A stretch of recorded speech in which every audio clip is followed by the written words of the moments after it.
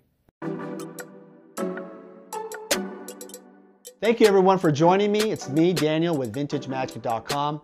I'm excited to share more about our appraisal services. All right, so the first step of the appraisal process is determining if your items are authentic. After determining that the items are authentic, we will then do a market evaluation of your items. So oftentimes clients ask me, hey Dan, I want to insure my collectibles. Well, after the authenticity and evaluation part of the appraisal process, I would then construct an official letter and we would send that off to the insurance company. Your insurance provider would then offer you insurance based on the evaluations and authenticity. We also offer pre-grading services. So collectors who are looking to save money on grading can go through us. We will actually grade and authenticate the cards before you send it off to grading, and that will save you potentially thousands of dollars on grading fees. Also, we offer estate collection services. So basically, if you've acquired a collection over the years, either from a family member or yourself, and you want to pass it down to your kids, we're able to determine valuations based on the levels of today. Vintage Magic. Game, collect, invest. For more information about our consulting and professional services, visit vintagemagic.com.